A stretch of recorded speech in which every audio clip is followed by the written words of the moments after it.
Thank you all for 100,000 subscribers here on YouTube. Oh my god.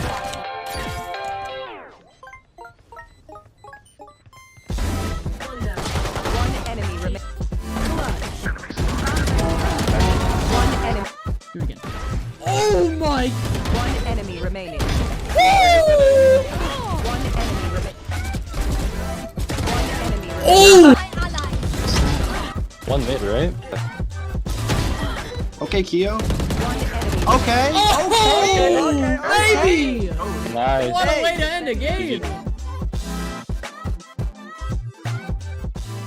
To celebrate, I have a few things I want to share with you. First off, we started a second YouTube channel called Keoh 2. This channel is going to be the hub for all of my non-Valorant related content. The first video is already uploaded, so if you want to check it out after you're done watching this video, there'll be a link in the description below. Secondly, this video isn't going to be like any other video on this channel. Generally, when a YouTuber hits a big milestone like this, they post a montage of all of their best clips and plays throughout the years. And while this video will have plenty of that, I want to take it a step further. This video is going to tell the story of how I went from 0 followers everywhere to almost 500,000 supporters across all of my platforms. We put a lot of work into this video. I hope you guys enjoy it, and thank you again for 100,000 subscribers.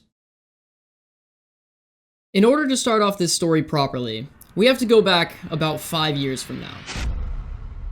October 27th, 2015. A game called Overwatch released into open beta. My brother asked me to try it out with him, and I instantly fell in love with the game. The movement, mechanics, and the ways that you could outplay your opponents with whatever playstyle that you wanted was everything that I didn't know I wanted in a competitive game. The problem was, I was on a computer that ran the game at about less than 60 frames a second. So I made myself a deal. If I could reach the highest rank in the game, Grandmaster, then I would buy myself a better gaming PC and try to stream. So for the next year, I spent my time learning how to play Overwatch, but most importantly, learning how to get good at a game. Every time I lost an engagement, I took a step back, tried to analyze what went wrong and what I could have done to improve that situation. This skill has carried on throughout every single competitive video game I've touched. And in March of 2017, it finally happened. I achieved the rank of Grandmaster in Overwatch. A few weeks later, I started my first stream. On April 9th of 2017, I went live on Twitch for the very first time. After spending all that time learning how to get good at Overwatch, I wanted to apply that same mindset to streaming. So, I have 0 viewers now. How do I make it 5, 10, 100? So my thought process was, if I have 0 viewers on Twitch and somebody scrolled down all the way to the bottom and saw my channel, what could I do to make that viewer click on my channel? And after full minutes of deliberation, I decided that I would do a backflip in real life every time I got a follower on Twitch. The idea was that if somebody saw the title, 1 follower equals 1 backflip, they would click on it, follow, say bullcrap, do it. And then when I actually did it, that's how I got my first few thousand followers. Let's go!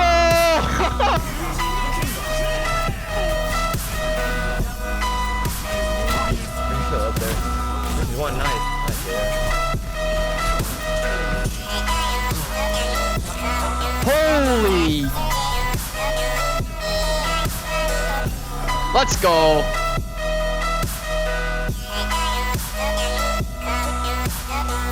Let him use all the ult.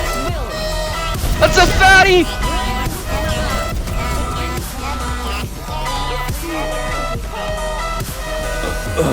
Wow, you're teabagger too. What are you, fucking 12, Keoh? Yeah, I am 12, dude. Wait, no, I'm not.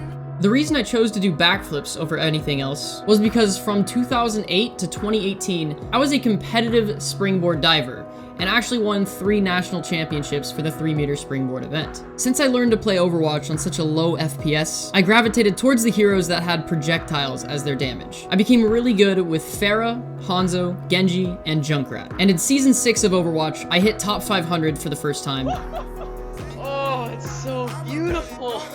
As well as rank #1 on Pharah. A few months later, I left for college at Cal Poly San Luis Obispo as a computer science major, as well as a springboard diver for their team, and eventually became the captain of the collegiate Overwatch team. College turned out to be nothing like I thought it would be. I didn't enjoy my classes, I didn't make too many friends, and lost my passion for springboard diving. After I ended my career in diving, I had a lot of free time. Consequently, all this free time went into streaming. While I was in college, streaming was pretty much the only thing that I enjoyed doing.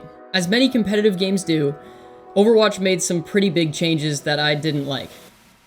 Brigitte. And as a result, I found myself searching for a new game. In late 2017, I started playing a little indie game that probably no one's ever heard of, called Fortnite. Video 1-2, ready? Oh, the 1-2! I gotta hit the shot. Nope, it's over. I'm dead. Never mind, it's not over.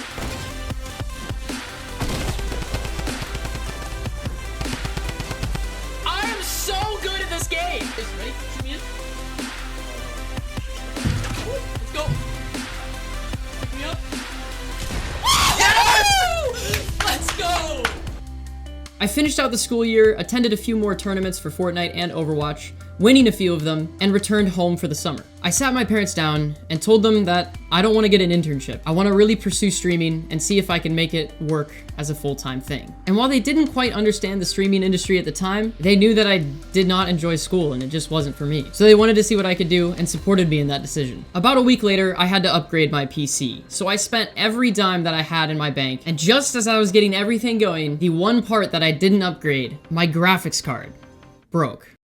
This was probably one of the most pivotal moments in my streaming career. I went to my dad in tears. I said, I'm out of money. My graphics card broke. I didn't even get a chance to try it. And my dad, within minutes, sat me down, said, it's okay. I'm gonna get you an early birthday present. I'll buy you this graphics card. Go see what you can do. And as a reminder, at this time, he didn't really understand streaming at all. He just trusted me. I am beyond thankful for everything that he's done for me since then. Because not even 3 days after I got that graphics card, I was hosted by Tim the Tatman for over 20,000 viewers. Hey look, Mr. Dude. What? About a month goes by and I'm building my name as the backflip guy as well as one of the best snipers in the game. I enjoyed playing the game a ton, but I never took it super seriously. The goal behind my stream was always to just have fun, do crazy things, and see what we can get away with. Back in this prime time of Fortnite is when esports organizations were signing teams of 4 players each, and TSM Daequan was looking for his duo partner. And I was one of few people that actually fit those qualifications. So what I did was make a montage, and I put it on Reddit for everyone to see. It absolutely exploded. Years later, and this is still my most upvoted post to date. While TSM never ended up reaching out to me from that post, many other esports organizations did. One of them being Cloud9. A month after that post, I signed on to Cloud9 as a content creator, despite being offered a pro player position at first. As much as I enjoy competing, my heart is in making content. A few months later, I got partnered on Twitch. As a result of the success in my stream, as well as being picked up by Cloud9, I decided to take some time off of school. A few months after that, I ended up dropping out of school, paying it all off, and never looking back. For the next year and a half or so, I solidified myself as one of the best snipers in Fortnite, started competing a little bit here and there, and began to one-up myself by hitting more and more of my famous backflip trick shots. How do you lock me down? Let us know when. Go for it now. Go for it now. There's so many. So many. Ready? Yes! Let's go! Let's go! Oh gosh, I flipped way too early. I think I can kill one of them. Oh, wait, did you go already? Okay. Oh my god, wait! Hope for the first shot! We're good! We're good, here we go! No! No! It didn't kill him! In October of 2019, Fortnite made some big changes. Changes that I and many others didn't agree with. While I still enjoyed the game, I enjoyed it for completely different reasons. You used to be able to have fun, do whatever you want, mess around, make new friends, and with the release of Chapter 2, the game just became far too competitive and sweaty for me to play. During this time on Twitch, I still played a little bit of Fortnite, messed around with Apex Legends and CSGO a bit, never really found my home game.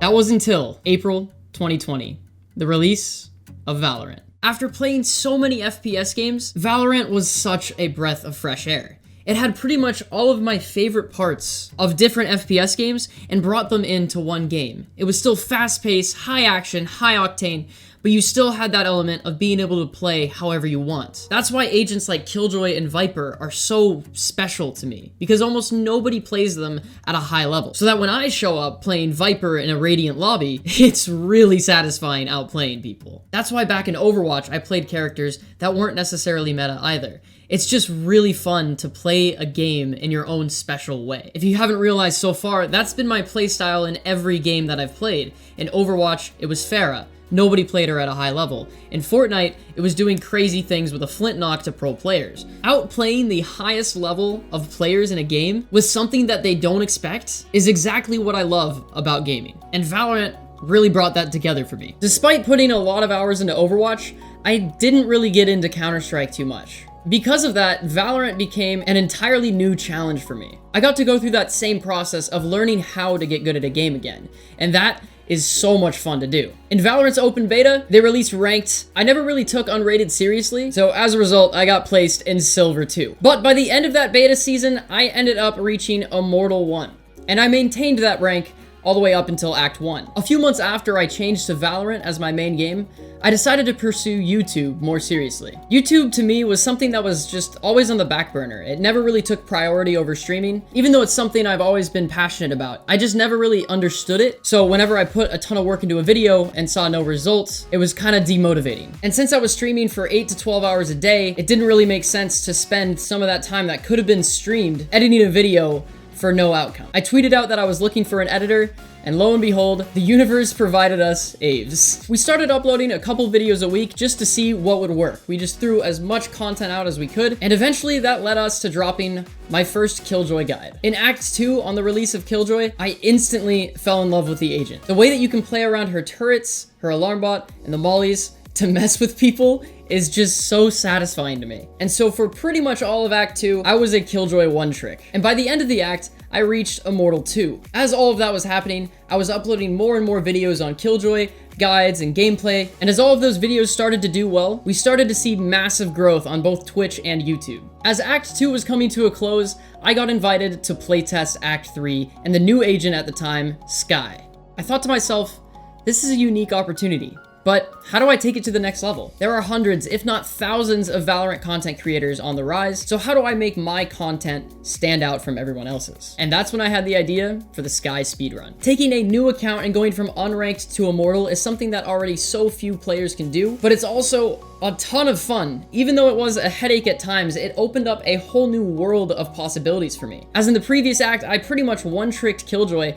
This was just so different and new, and each time I start a speedrun, I just learn so much about the game and about how players react to certain things. While it is frustrating at times, it is some of the most fun I've had creating content. After I finished the Skye speedrun, I went back to my ways of one-tricking Killjoy on my main account. And a few weeks later, I hit Radiant for the very first time. Wait, did we get it? Okay. Let's go, dude! Oh my gosh! Officially claiming the title of a Radiant Killjoy main. After that, I was looking for new challenges, and that's when I decided to do a Viper speedrun. Learning Viper was probably one of the most challenging things I've had to do in this game, but by far the most rewarding. So few players play Viper at a high level, and learning how to play her at that level is so much fun, because nobody expects somebody to be actually good at Viper. Since then, we've done so many other speedruns with Yoru, Astra, and currently Jet. Each one is just so much fun, and I really enjoy learning how to play the game in a different way. That's what I love about gaming the most, is there's no wrong way to play. Let's go! One enemy remaining. You're better. You're so much better.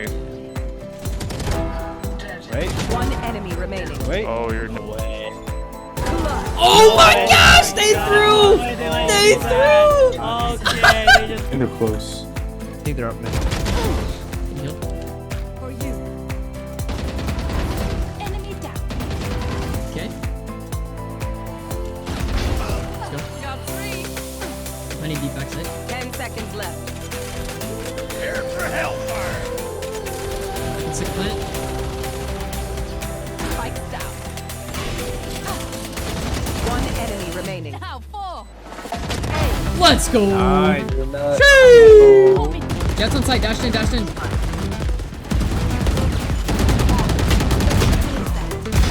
One down. Close left. Cubby, cubby, cubby. One enemy remaining. Nice, let's go. That was so stupid.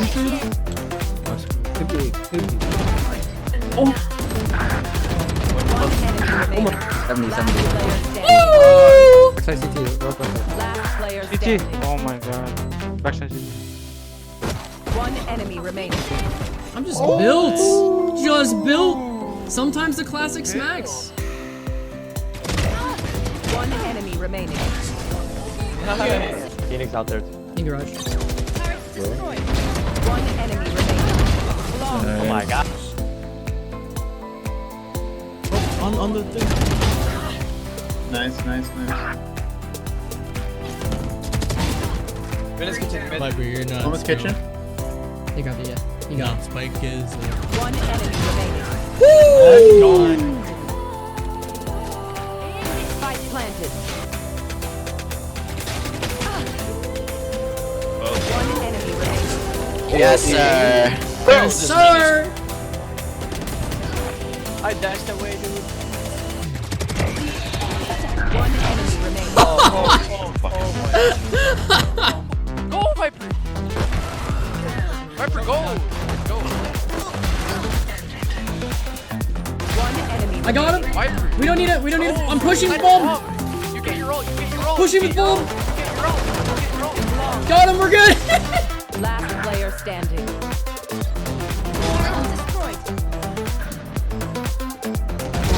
The eyes are down. Spike down. One enemy remaining.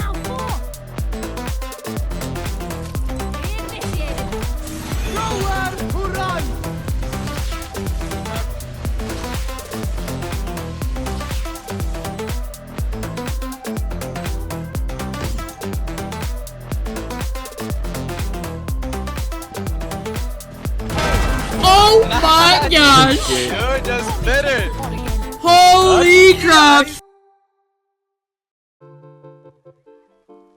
Thank you all so much for the support throughout the years. I'm super happy to share some of my history in gaming with you guys, and I hope that you learned something from it. Thank you again for over 100,000 subscribers here on YouTube. Quick reminder, we did start our second channel, so if you want to go check out that video now, that would mean a lot to me. I'd love to see you over there. Thank you so much for watching, and have a great rest of your day. Peace.